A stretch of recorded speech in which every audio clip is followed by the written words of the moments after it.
Aí ele pergunta: boa noite, pastor Raul e Vanessa. Já ouviu que uma afirmação que Abraão não conseguiu contar as estrelas porque era dia? Gênesis 14, 4 e 12. Existe mesmo uma cronologia nessa passagem? Ah, cara, eu não tô sabendo disso não. Tá, desculpem, mas eu não vi registro, não existe registro bíblico, que são os mais confiáveis a respeito disso, entendeu? É mais ou menos assim como eu pegava aluno na escola bíblica dominical nas provas, quando eu dava aula, que eu pegava a meninada e colocava uma questão assim para eles: quantos animais Moisés colocou na arca? Tinha gente que tentava fazer a conta Sabe para alguma coisa colocar. disso, Wayne? Nunca nem vi. Nunca nem viu? Não. Nunca viu nem comeu, não, só ouve falar. Mas também nem ouvi falar, nós ouvimos. Entendeu? Então é bem por aí, é meio complicado. Cuidado com alguns pregadores, alguns ditos estudiosos, que acontece o seguinte: o cara, ele tenta trazer mais informação, só que não em cima de fato. Por exemplo, só esse ano, no meu aniversário, eu ganhei 2 livros sobre história, livros consagrados sobre história mundial. Existe um mito muito grande de que se você é crente, você não precisa estudar mais nada. Você não precisa estudar português, você não precisa estudar matemática, você não precisa estudar física, você não precisa estudar química, você não precisa estudar mais nada. Principalmente geografia e história, que se usa Geografia e muito história. na teologia. Aí o cara fala, eu quero ir pregar às nações. Só que o cara não sabe nem onde é que é a cidade que ele mora. Você sabia que a primeira atitude, quando você está em uma tribo indígena, em um povoado isolado, a primeira coisa que você tem que explicar para eles é onde eles estão no mundo, mostrando o mapa, explicando onde aconteceram os acontecimentos bíblicos para eles entenderem. E as pessoas não querem estudar, não querem entender. Aí o que acontece?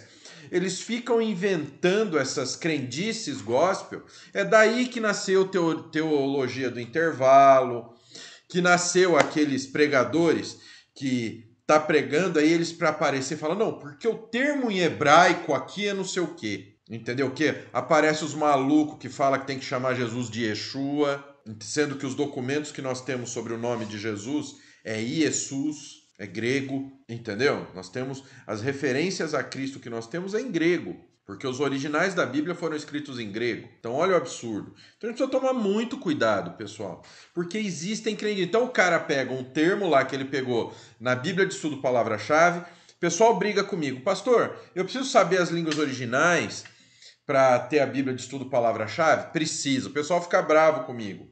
Por quê? Porque senão o cara vai pegar um verbo no infinitivo, entendeu? No hebraico, e vai desenvolver uma teologia maluca ali em cima daquele termo, vai inserir muitas vezes no meio de uma pregação que não tem pé nem cabeça, entendeu? Então temos que tomar um pouco de cuidado com essas crendices, entendeu? Então cuidado.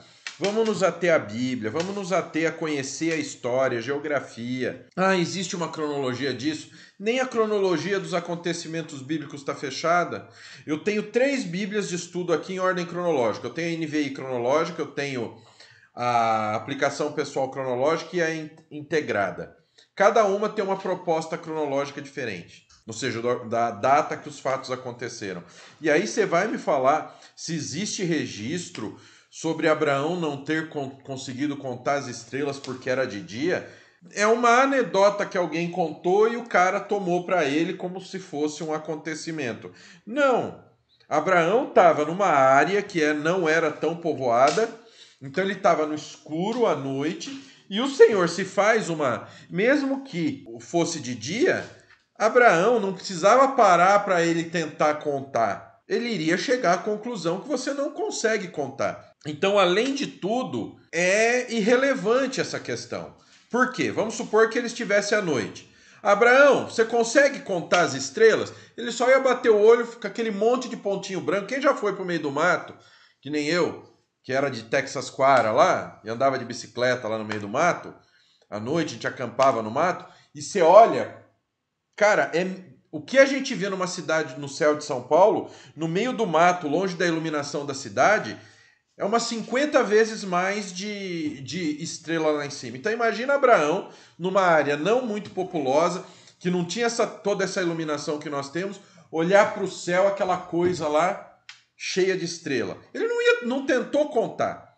Ou, se fosse de dia que Deus falou com Abraão, o Deus falou, e aí, Abraão, você consegue contar as estrelas do céu? Ele para e pensa, porque ele é um homem que ele já olhou para o céu antes. Ele viu um monte de estrela. E ele não precisou contar para chegar nessa conclusão de que não dava para contar as estrelas do céu. É uma pergunta retórica, onde ele faz a pergunta e não necessariamente o cara tem que ir lá contar. Então é totalmente irrelevante essa questão. Então a gente tem que tomar cuidado. Às vezes a gente fica discutindo, que nem me xingaram porque eu respondi no Pergunte ao Pastor se Adão tinha umbigo. Tá? Essa pergunta ficou marcada na memória. Se Adão tinha umbigo. Nossa, me desceram o pau porque eu respondi. Por quê? O que vai mudar se Adão tinha umbigo ou não tinha? O que vai mudar para a nossa vida com Deus saber disso? A gente tem que entender o quê? Primeiro, o umbigo é uma cicatriz do cordão umbilical. Adão foi criado, ele não nasceu, então ele não tinha umbigo. Mas o que isso vai mudar no teu estudo? Ai não, pastor, mas Adão era perfeito. Então, justamente por ser perfeito, ele não tinha umbigo. Ele não foi gestado. Agora, o que isso vai mudar na nossa vida saber se Adão tinha umbigo ou não? Nada. Então a gente perde muitas vezes o foco em coisas que não tem nada a ver.